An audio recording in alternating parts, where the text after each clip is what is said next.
the chassis in the car, the handling is like still to this day like top tier, and it's baffling to me because I'm like, there's no way, like how could a car designed in 66, part of my brain is like, that's impossible, and then the other part of my brain is, yeah, they won Le Mans, like what do you expect? Yeah, duh. Duh.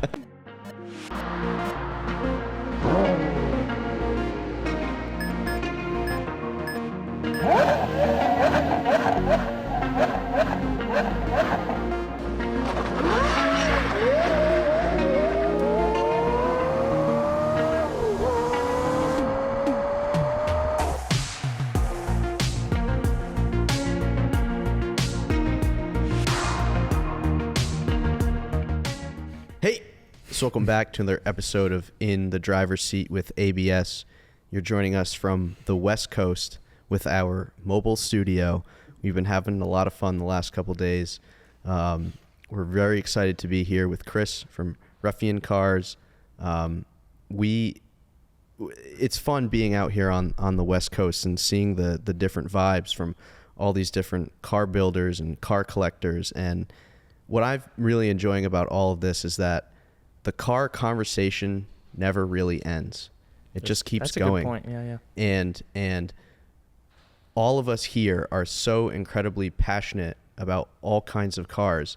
And what's so great about the car hobby and the car community, you don't need to like every single car that's out there, but if you have the passion for cars, you can really relate with so many different people who do all these different kind of builds.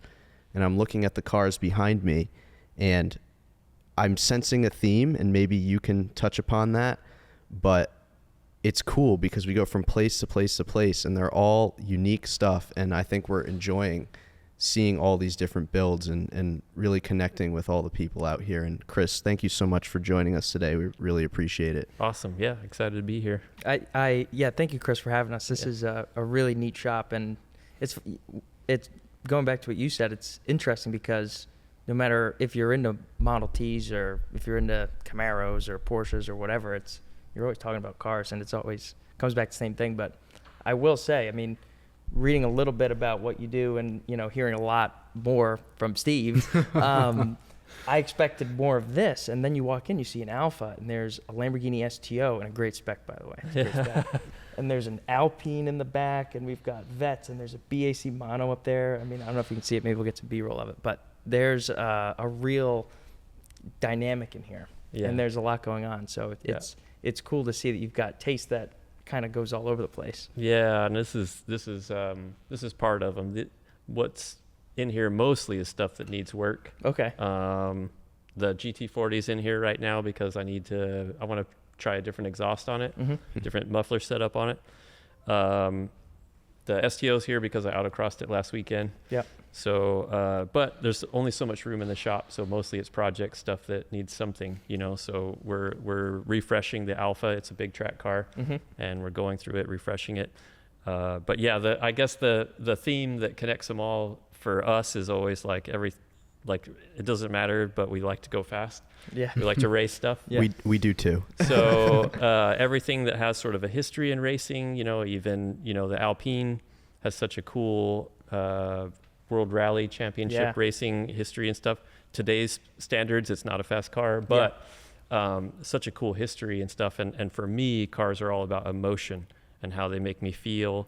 And I used to sort of chase lap times and look at the back of Car and Driver and see what was the quickest car 0 to 60, and that's the one that I want regardless of but for me now it's the driving experience, how it makes me feel, and I don't see a lot of value in having two cars that fulfill exactly the same function or emotion, and I've only got so many garage spots, so I want to experience as much as I can, and if it's cool, if it's modern, if it's old school.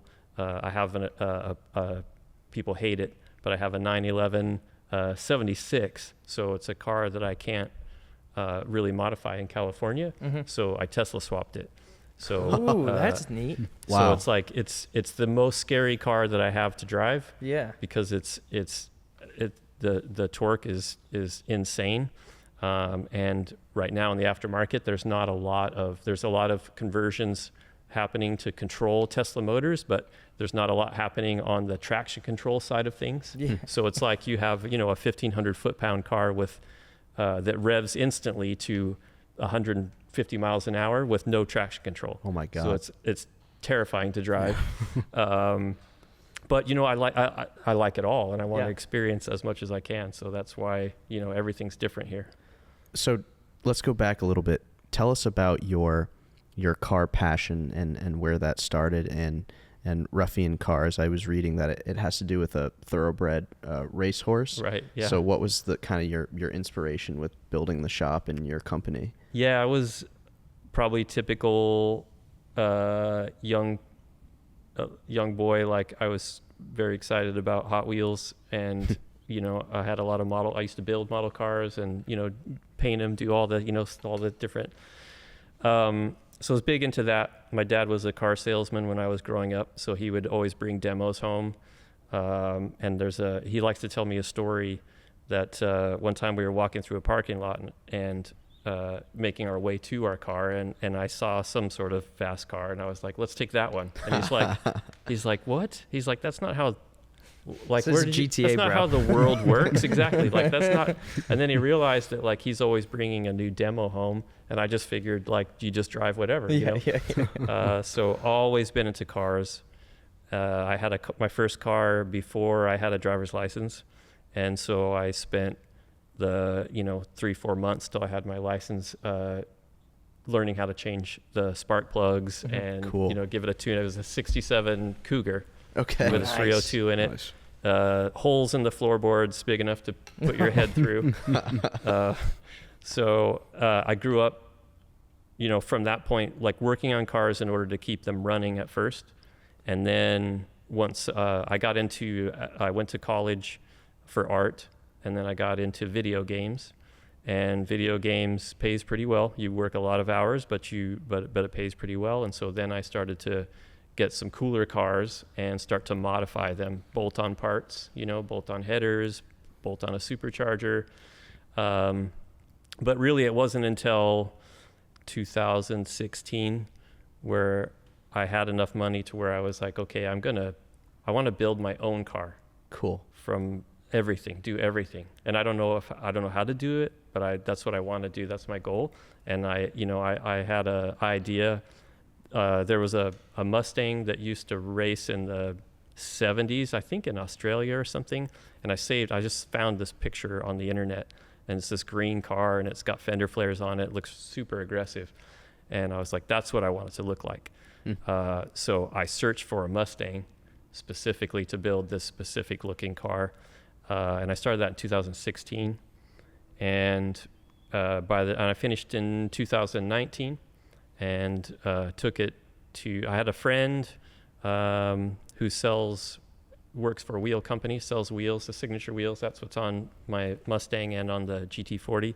And he introduced me to Stan over at Toyo Tires, and I sent pictures of the Mustang built to Stan. And so Toyo invited me to be in the booth, in their booth at SEMA 2019. So you can imagine, like, I was just building this car for me, just a car that I wanted, and now suddenly it was going to be at SEMA, and all these people were going to see it. And about that time, I had gotten, I was on Instagram, but it was, just a handful of people following and stuff. But after SEMA, things really blew up, So I had a sense when I was building the car that it was going to be something special. It seems like all the big builders, like, whenever they build a cool new car, they have a name for it. So I was like, well, I got to name the Mustang. What's it going to be? Yeah. And cool. Since the car was inspired by a race car and it was a Mustang, which is a horse, I just was like, well, I wonder if there's any race horses that had cool names, especially maybe in the 70s, the era of the Mustang I was building. So I did some looking on the internet, and there's a famous horse named the Ruffian. And, I had kind of cut up the body and did a wide body kit on it, which a lot of purists are like, don't really like. And then furthermore, and now I was just trying to go fast, and I was trying to go fast on a budget. So, you know, everybody kind of knows, but people don't like it. But the fastest you can go cheaply is with an LS, really. And it's a lightweight motor. So it just made all the sense in the world to me. So I bought a LS, and of course it's a Chevy motor and a Ford engine. So there's a lot of things I was doing. Blasphemy. Yes. There's a lot of things that I was doing that was going to upset a lot of people. So I just felt like, wow, Ruffian's kind of a good name that works for this Mustang. So the intent was just to name the Mustang. And I made my background being in art. I was in graphic design in college, and so I designed a logo, and it was just for that car, but then everything blew up. Yeah. And then it became a brand. And, you know, then really I built the GT40 after the Mustang. When I ordered the GT40, the intent was just to have a GT40. It's like a dream car. Yep. And things were going really well at the game studio, and I had money finally to actually buy a Superformance, a replica. Mm-hmm.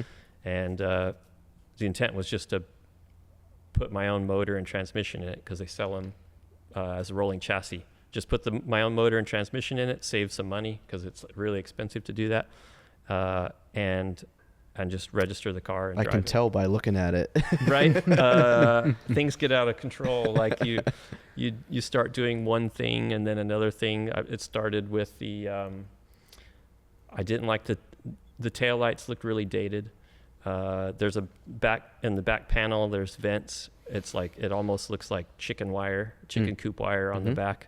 The headlights, it's such a beautiful, so curvaceous body, and then they have these square headlights, and it's like, well, that's what they had in the 60s, but they just seemed so odd, and it was just something I didn't like. And as an artist with I say artist, but having an art background in school and stuff, it's just something I was like, there's got to be a better way. I think I can do better.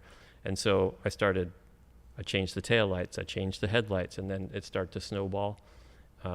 Those headlights are crazy. Yeah, I couldn't even count the amount of little details.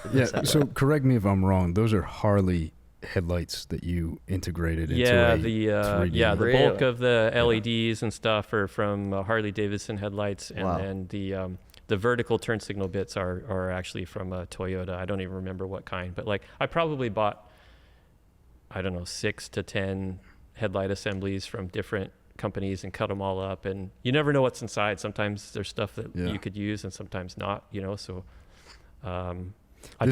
this is why I love your builds. I'm not to interrupt you, I've been following you. I'm very proud to say one of the few that was following you before SEMA, and I get to watch you in your 2-car garage hand mold and hand shape those fenders on the Mustang. I didn't realize you've been following him for 3 years. That's crazy. No, it's more. It's more. Mustang's been that's like 5 years. Probably 5 years now. Yeah. It's just to see you grow to this, and finally you have a shop that is fitting of your builds. Yeah, the Mustang blew up. It's funny because my dad told me when I went to SEMA, he's like, "This is going to change your life." And you know how it is. Parents are always so proud, and I just kind of blew it off. It did stick in my head, and then SEMA came and went, and I got a bunch of followers on Instagram and stuff. But I was like, still the same scenario, But I got in. It gave me confidence. The success of the Mustang gave me confidence to cut up the GT40, which was daunting. I mean, it's a crazy amount of money, and it was brand new. And then, I have videos. We didn't get the fender flare, the wide body kit done. I didn't get those fenders back until the week before SEMA. And so I had to invite over. I had 4 friends come over, and I didn't have time to do everything. And so I was like, you do this, you do this, you do this. Yeah. And I remember my friend, I was like, I gave him the Makita cut with a 4.5-inch cutoff wheel on it. And I drew a line on the fenders, and I'm like, you got to cut out the fenders, go. And it was like, even for me that was hard, but I know for him it had to be. Oh, the stress level of cutting up a GT40 is so insane, but that's what we had to do. It seems like it's not SEMA though without a crazy end of rush deadline. Things just worked out on the Mustang. I just happened to be finishing it at the right time, and the car was back and it was assembled, and a guy that I work with, Max, for the paint and body. He and his crew, they came over and buffed the car like 2 days before. So we were, I mean, the car ran, test drove, everything was good.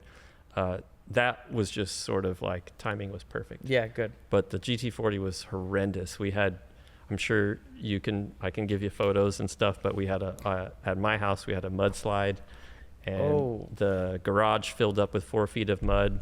Oh my God. The Porsche, the 76 Porsche, it's like a bathtub. The bottom is just a flat, and it just floated up on top of the mud and bounced around off of the lift and the bench. And the GT40 was on a 4-foot lift. It was 4 feet off the ground, and still mud came in about 8 inches deep.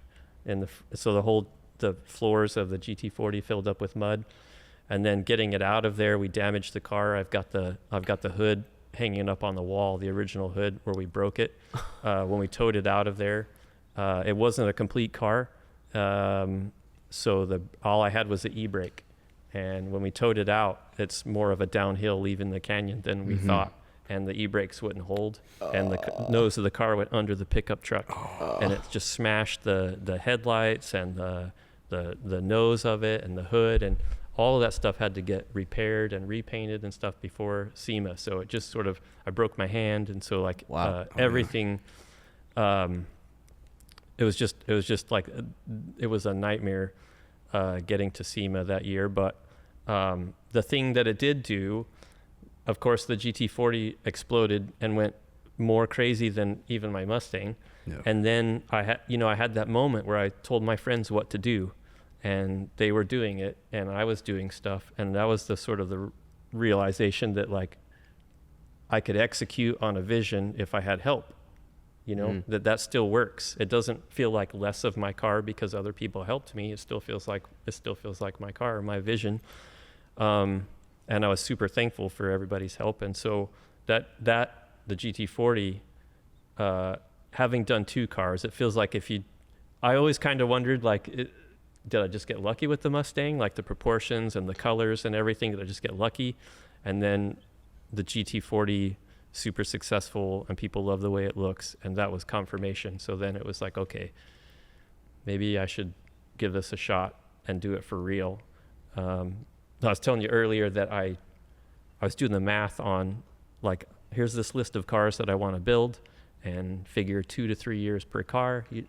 Man, I'm gonna be retired, and like it's very physical, crawling under cars and in cars and getting into a ball to weld a roll cage or whatever.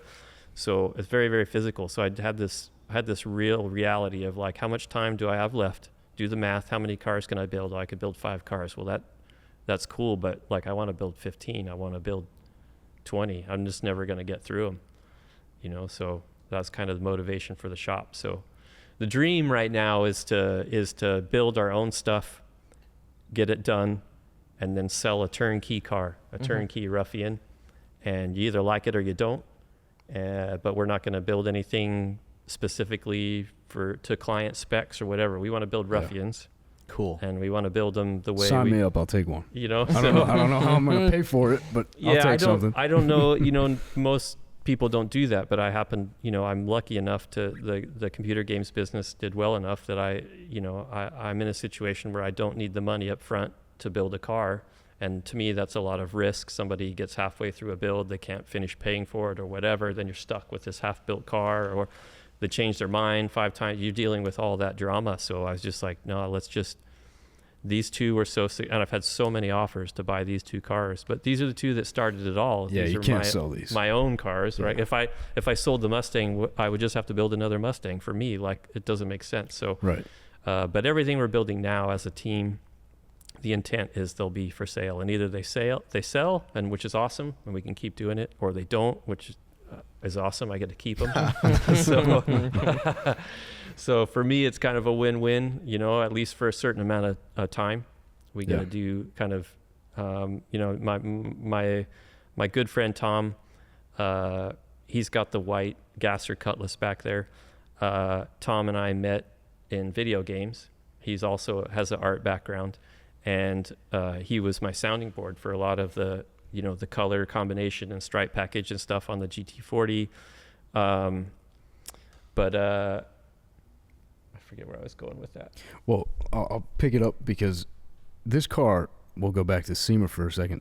Wasn't this car still in paint like 48 hours from SEMA? It was even less than that. I remember messaging you on Instagram and you're like, oh yeah, we haven't left yet. I'm like, SEMA already started. People are there. The cars are loading in and this thing's not even done. Yeah, I was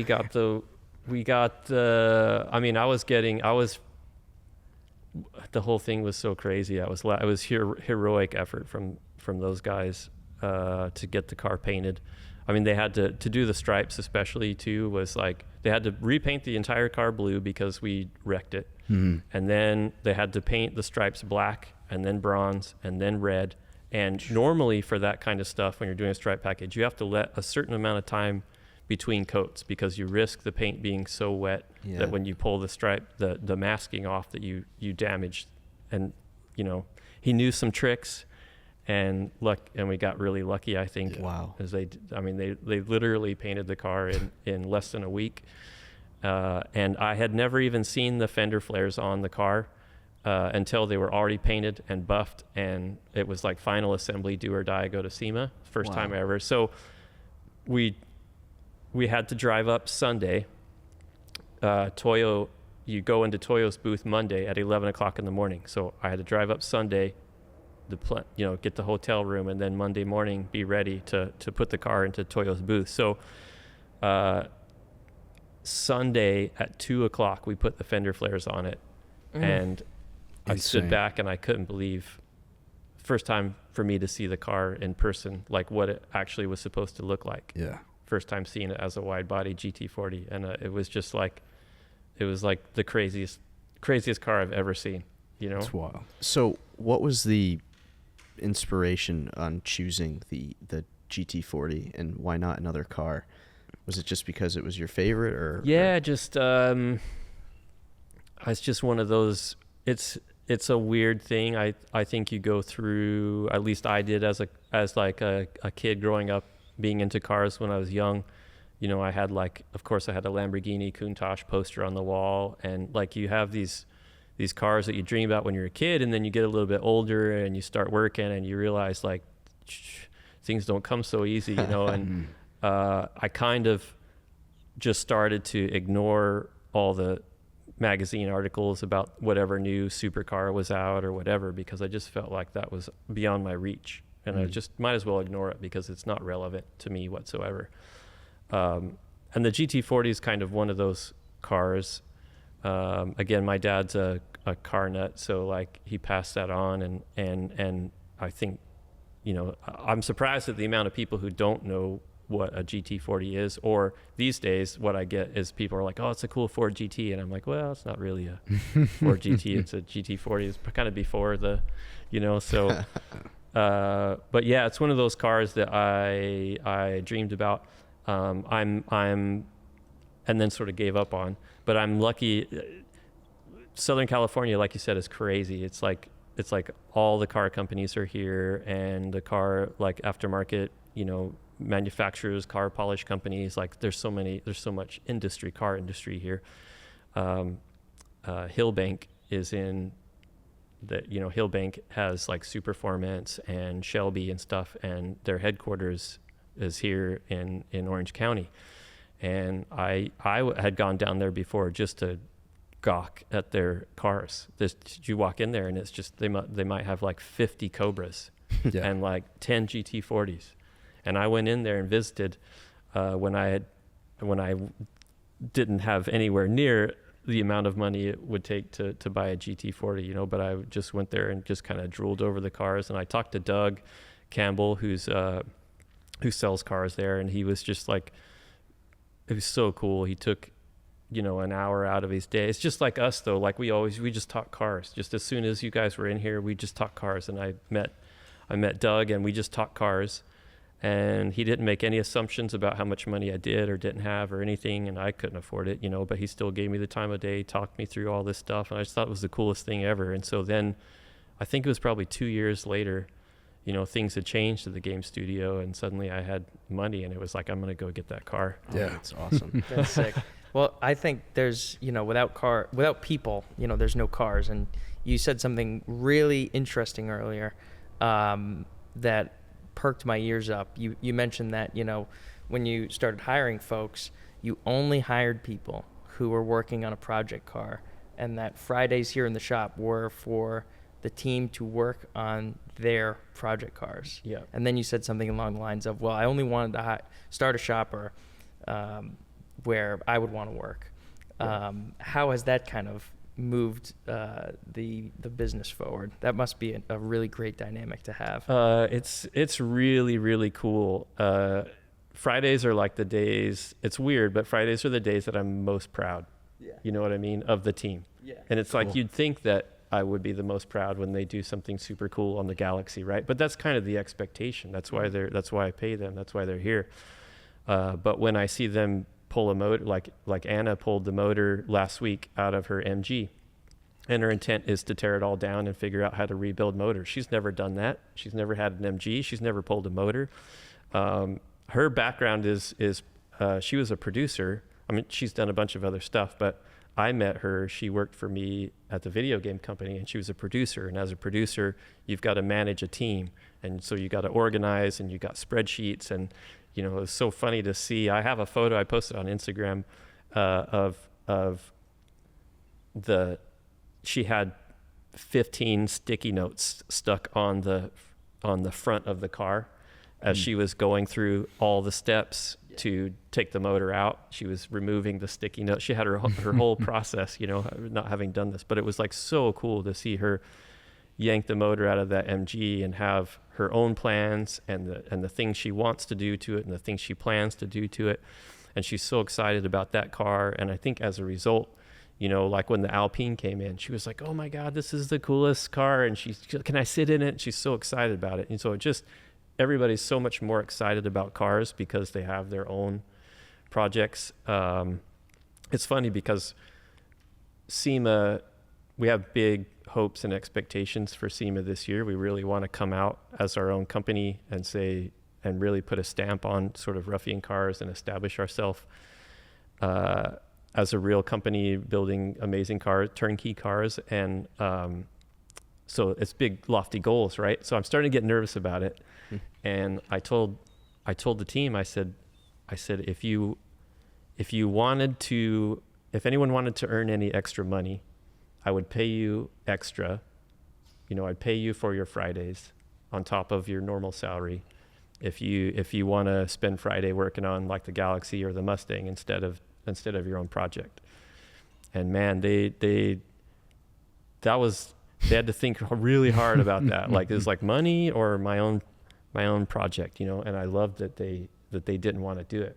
It's like so cool, like that they value it so much, the Fridays and working on their own projects so much that they're just like, nah, money's not the concern. Like, I'd rather do this, For me, that was like confirmation that like Fridays are like super, super valuable to everybody.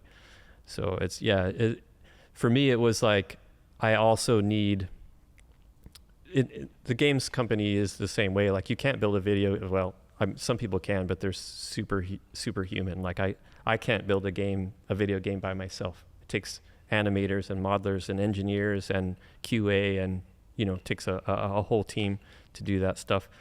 And what's cool about when you have a team is you can find people who are better at any aspect than you are, right? And so it elevates.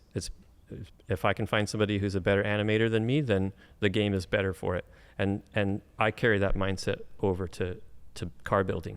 Like, if Skylar, he's a trained real technician. Like, it was important for us to get somebody who actually really knows how to work on cars and tear stuff apart. And so his background is actually, he's a mechanic and has been for a long time, but like you said, he has his own projects. So he can tear apart cars and rebuild cars and understands a lot more of the technical stuff than I do. That's valuable to me. I tried to find people who are passionate and are willing to spend their own time doing this stuff and can do some of the things better than I can. Yeah. And then the hope is, you know, I love the GT40, I love the Mustang. My expectation is that the Galaxie trumps them all, you know, because we had a team and we had other people who think differently and come up with different ideas, and we work together on this stuff. So I think the best is yet to come on that stuff because of these other people. Yeah. Yep. Yeah, 100%. And I think it's really special when you can put together a team that really, apart from, you know, your mechanic guy, Skylar, you know, they were in video games. They didn't do this stuff. They didn't know what they were doing, but the passion can teach you along the way how to do something that you love and make something great like this. Yeah. You know, you don't necessarily need to have the background. Yeah. I mean, it was scary for me, scary for Tom, you know, when Tom was the first guy I hired. Tom and I, like I said, we're friends, and I was bouncing ideas off of him. He started building the Cutlass actually in my driveway years ago. And, you know, so originally when I was thinking about owning a shop for real, I asked him, I was like, he was still in games too for a different company. And, I was like, dude, if I did the garage for real, would you want to work with me? And on, you know, it was kind of scary on my end because, like, should I really hire, like, I've never run a car business and never worked for a car business, so I don't really know what I'm doing. He doesn't really know what we're doing in the car business. Right. So should that be my first hire? Yeah. But for him, he's like, should I change my career? You know, it's a crazy, either way, it's from either point of view, it's a crazy big, scary adventure, you know? So, well, and something else you said earlier was that, you know, you've got, people like Tom with the Cutlass and, just everybody with different interests that you can learn from and absorb, you know, different information from different realms of the car universe. And not to say this is a freelance business, but this isn't General Motors, where you've got bean counters and presidents and approvals and board members. And it's like, when you can be in control, but use all of this great energy, it turns into a really fantastic and legitimate product. Yeah. That stems from a lot of different areas, and you can just tell by looking at it and by looking around here. And even I use the bathroom when I get here, and there are these characters on the walls that seem to just come alive. Where, you know, you walk into General Motors, you're not going to see something like that. It's a very different atmosphere here, and you can just quickly feel it, which is cool. Yeah, that's you know, Tom. I remember Tom came over to my house and he brought a shifter, and I felt like I know about muscle cars. I grew up reading muscle car magazines, and I felt like I know all about the 60s and the 70s, you know? Yeah. And Tom brings over this shifter, and he's like, it's, you only shift it forwards and backwards. There's no pattern to it. And I'm like, what? And he's like, yeah, it's an old drag racer shifter. And it's like, it's funky. It's like you can't miss a shift. It's made for drag racing. It goes forward, it goes backwards. And if you want to go down a gear instead of up a gear, you have to raise this little lever. And then reverse is this separate knob. And it's like a bolt-on shifter for like a Muncie 4-speed. So it's like, you know, you might have a 68 Camaro with a Muncie 4-speed. It would have been a shift pattern on there. And then you can bolt this shifter on, and it converts it basically to a forward, back, and you're in fourth gear. Yeah. What the... Like, where did that, where did you figure that out? And where did you find one? And it didn't work when he bought it. It was used and worn out. So he tore it all apart, was welding on it, and like rebuilt it, figured out how it worked, and figured out how to weld it back together and rebuild it. And that's what's in the Cutlass. And I've driven it, and it's crazy. And I'm like, well, dude, the car stuff is so much deeper than I thought it was. There's so much more out there. The more you know, the more you know you don't know. That's what we always learn being at the museum. We have cars that are, you know, everything from 1899 steam vehicles to new electric stuff, everything in between. And I always say to people, you will never know it all. Like, you could know it all in some areas of life, but I don't think you could possibly know it all when it comes to cars. Yeah. No, you're completely right. Vehicles in general. I think what's interesting for me on our journey here in California is that we've spoken to a lot of people who really seem to stick to their gut and go with what they really want to do and are chasing their dreams. How important is it to you to be unique and be yourself through these builds and with your going forward in life? Yeah, well, that's the whole business model for us, right? Like, the only way I wanted to do this is if I got to build what I want to build. And I say that, and it's a little bit unfair now because there's a team, but now it's build what we want to build. And the team understands what the goals are. Like, if we can't, like, one thing that's maybe a little bit different now that we're a business versus, if I was building cars personally, like I like an AMX or a Javelin's on my bucket list of cool cars to build, right? But part of the success of the Mustang and the GT40 is the popularity. They're such well-known, iconic cars that then there's a lot of people that want it, and they're willing to pay, a bunch of money to have a unique. You love Mustangs, and Mustangs have all this history and stuff, but here's this very unique one-off Mustang that hopefully people will pay a premium for. They're not necessarily. It's going to be a lot harder to find a lot of people who will pay a premium for a custom AMX. So they understand the business model, that maybe that shifts things a little bit. There's a lot of cars that we think are cool that are really obscure that would be fun builds. Yeah. And maybe down the road, once Ruffian establishes itself as a company, a super well-known brand, that it's like I would buy a Singer. I don't care what it is. Give me a Singer. Like, if there's one for sale, I'll take, like, any color, any combo, any year, like whatever, I'll take a Singer. Yeah.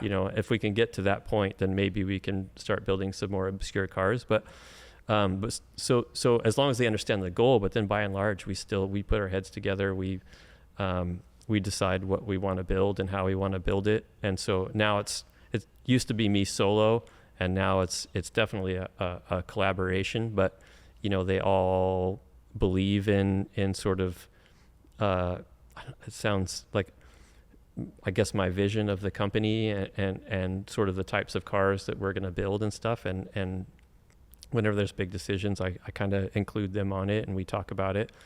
And if they're excited about it, then I'm more excited about it. So, I don't think I told them, if this doesn't work, I think there's an argument to be made for, like, if you're a client and you order your spec car to your specs, then maybe you're willing to pay a little bit more for it because this is your favorite color and you got to decide what the stitching was and whatever, right? So maybe it doesn't work. And I said, certainly we could do that work. There's a lot of people who ask me all the time, like, hey, I've got a Chevelle. I want you to do a wide body on my Chevelle. And it's like, we don't do client stuff. So that option is there if we wanted to survive as a company. But is that something that we thrive at doing? Is that something that makes us really fulfilled and feel like, that this is a special place to be? Probably not. It's just another hot rod shop. Right. So I think it's sort of do or die for the business model in a way. We'll see.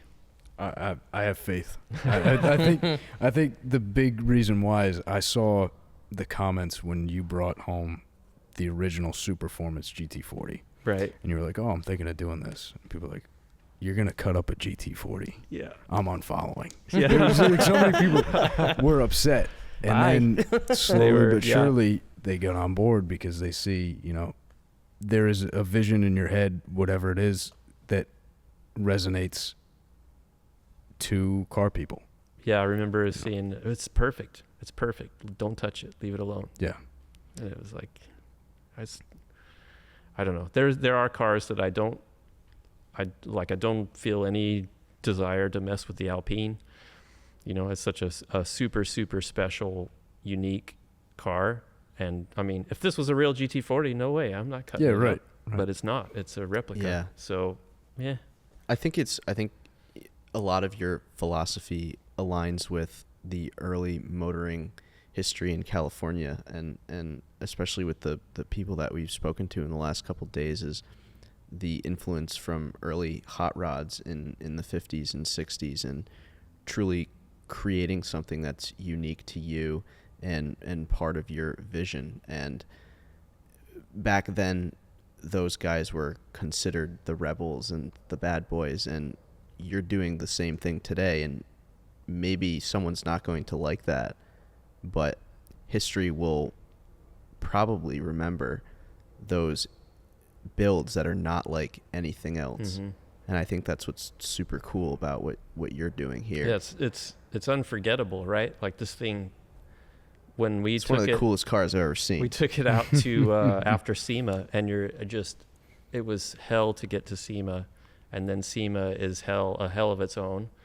And so then Toyo says, hey, we're doing a shoot in the desert on Saturday. And you're like, another day? Like, I just want to go home and sleep, man. Yeah. But I had seen, they had invited me in 2019, and I couldn't stay. And then I saw the photos from that, and I was like, okay. And I was like, next time I'm definitely going to do it no matter what. And so I was this close to not, because I was so spent after SEMA. And then I went on Saturday, and the photos that they got, the shots that came out of that. I mean, it looks like a spaceship out there, like on the surface of Mars. It's so insane out there. So, and the car was so fresh to me, because again, I had only first seen it done a week before. Yeah. And so standing back in an environment like that, like the car still blows me away, and the Mustang does too. Like they're crazy cars. Like I have to store them off site, and then I might not see the Mustang for 2 months, and then I get it out and I'm like, see it, and I walk away, and then come walk to it from far away in a parking lot, and I'm like, this thing's insane, man. It's so crazy. Yeah. I mean, you can take it to any car show, and it stands out. You know, I've spent what, 20 years, 30 years going to car shows and being surrounded by it. And so I think part of it too is like, you get used to what you see all the time.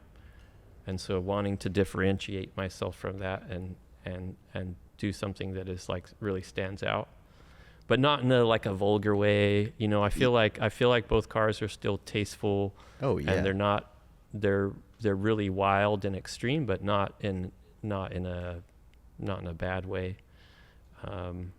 I always I have a tendency to initially like go really far, and then during the course of building the cars, sort of reel it back, reel it back, and try to bring it down as far as I am comfortable with, and be part of that being just a little. It sounds silly, but part of the just being reserved enough and leaving enough on the table makes it more interesting to look at. I don't know. It's a weird sort of process and philosophy. But what's the driving experience of the GT40?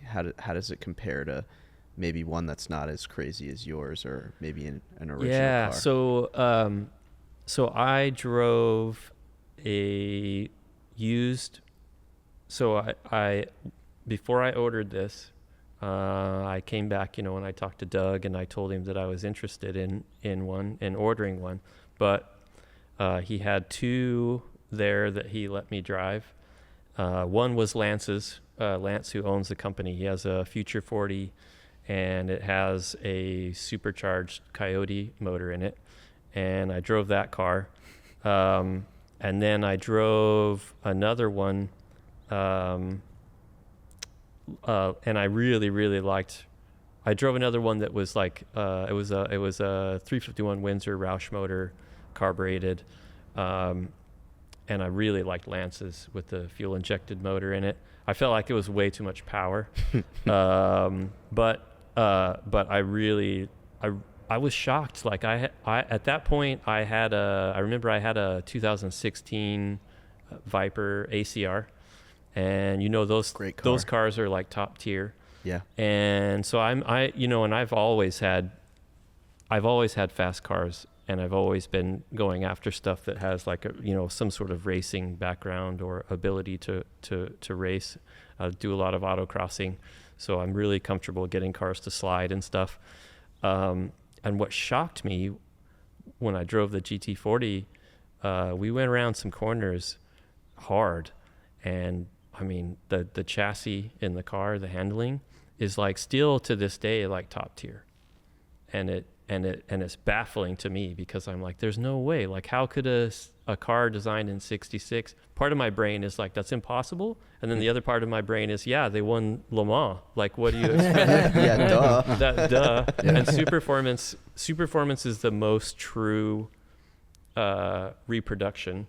The same exact chassis design and everything. So it's very, very, very true to the original GT40. So I was shocked at the performance of it. But this on a normal GT40, the steering, you'd think that being a mid-engine and the front being lighter, that the steering would be light, but you put sticky tires on it, and there's something about it, like the steering is surprisingly heavy. And I found myself like turning right at a light that's green and trying to go around that right quickly. I couldn't sort of steer fast enough physically. And it does make you realize, like, the race car drivers must have been savages. Yeah. Aside from when I drove the gas-powered one, you just smell fuel inside, raw fuel inside the car at all times. Fuel injection car, you don't get that. Yeah. So, and the windows don't come down, and you it's got these tiny little vents, pop open windows on the side, which do nothing. Can't go to McDonald's with nothing. that. Nothing comes in there. You open it up, close it, no difference. Right. Like nothing comes. So they had no ventilation, no AC. The steering's really heavy, and they would drive 8-hour stints, 4-hour stints in these cars. It was insane. So huge appreciation for that. But when I built this one, I put electric assist on the steering. So I found a really small electric steering that goes on the steering shaft, and it's an assist, and it tapers off above 30 miles an hour. There's a speed sensor in the wheel. Above 30 miles an hour, it's doing no assist. So it's just the normal GT40 rack and pinion.